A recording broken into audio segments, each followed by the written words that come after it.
Rego is a commerce and banking solution for families, and in particular, kids. And one thing special about Rego is they don't collect any data about the kids. And that is really a key feature, Dan. I mean, we've talked a few times, but tell us again, like Rego, what you're offering and why it is a unique product for families.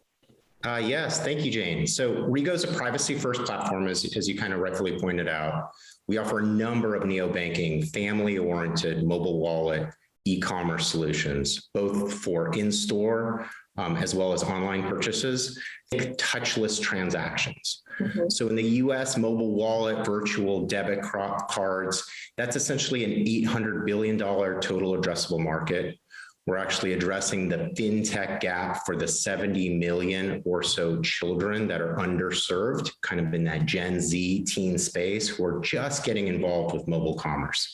We hold 3 patents in the areas of privacy, PCI attribution, and identity management, and we're the only certified COPPA and GDPR mobile wallet. So for those of your viewers that are new to this COPPA topic, and obviously it's been kind of hot and heavy, we've heard it in the press now for the last many weeks, especially with the Facebook and social media endeavors that are happening. It refers to the Child Online Privacy Protection Act. That's obviously gotten a lot of attention. And we're really the only ones that are really leaned into this very early on and are certified as a result. And so we'll talk to you a little about today, Jane, is really kind of this direct to consumer solution that we're launching, I should say have launched, really addresses child financial literacy, access to commerce. So let's call it child empowerment for all intents and purposes, but we never compromise on privacy. And we ensure that kids can learn in a safe and secure environment with parental navigation and oversight. Okay, well, and let's bring Don in, Don Codling of Codling Group International. So Don, you've got former FBI unit chief.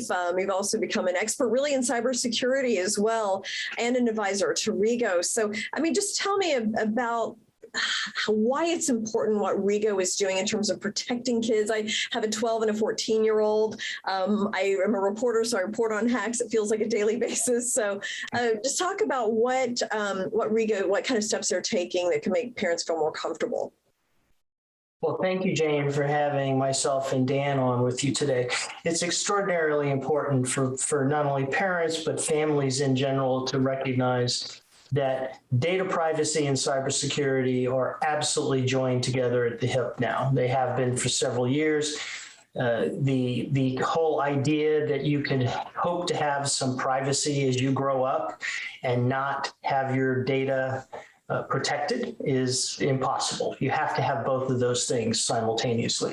One thing Rego Payments has done from my 10 years of being involved with them as a cybersecurity advisor and privacy advisor is they have always taken to heart, first and foremost, a foundation of privacy and security at the same time, not bolt one on later, not add things on later. This is built from the ground up as a foundational portion of the mantra, if you will, of the entire platform.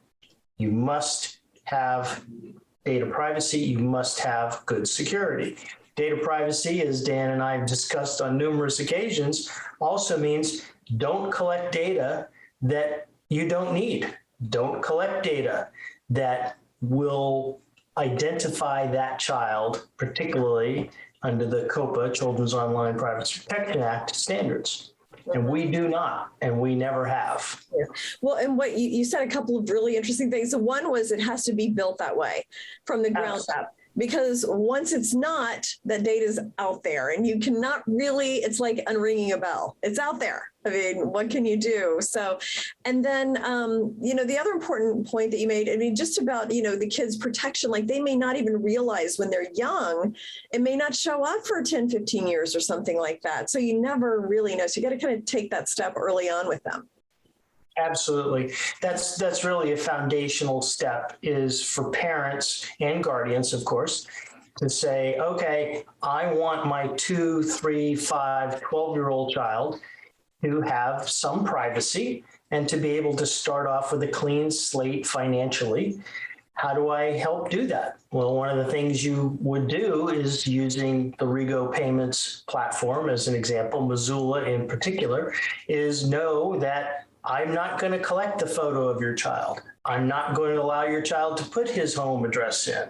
I'm not going to allow the child to tell that merchant when they're using the Missoula app to pay, oh, ship it here to my aunt's house.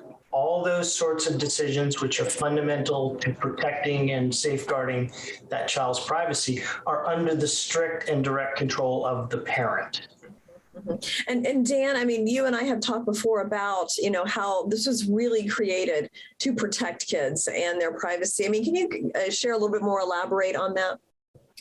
Yeah, Jane. So, we collect the absolute minimal information that we possibly can in order to facilitate transactions, meaning give kids, equip them with the tools and the ability to navigate in this new digital world, but don't ask them for anything, as Don rightfully said, that we really don't need. It's irrelevant. Their name, their location, their address, in order to essentially be able to transact, none of that information is required on the Missoula app. So your child essentially is unknown to us.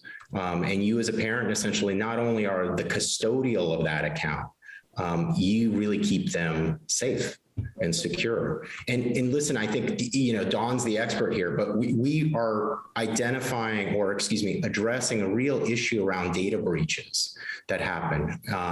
Identity theft, there's 65% of people that are in a data breach, right? Their identity is ends up essentially on the dark web. So identity theft occurs.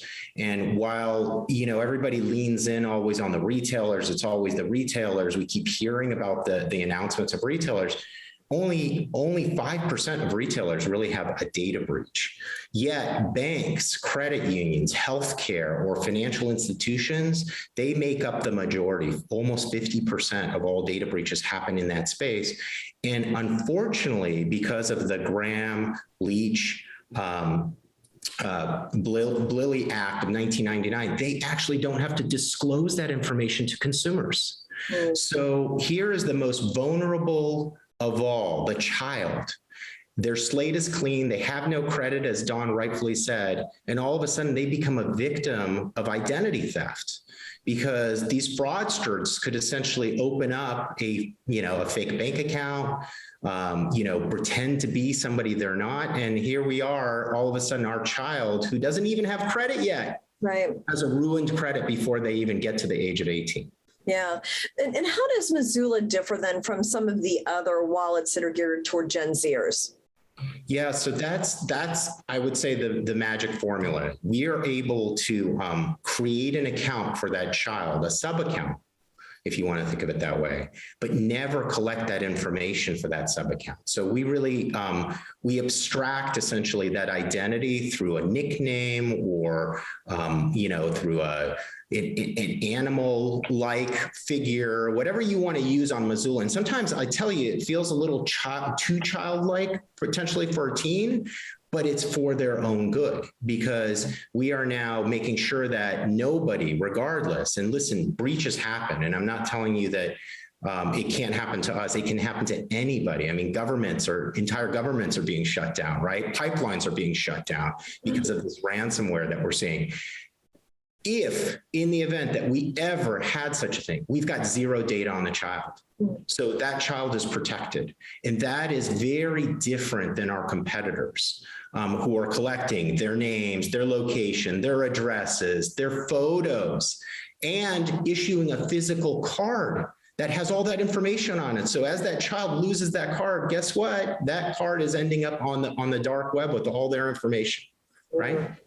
Dan, you hit the nail on the head multiple times with that.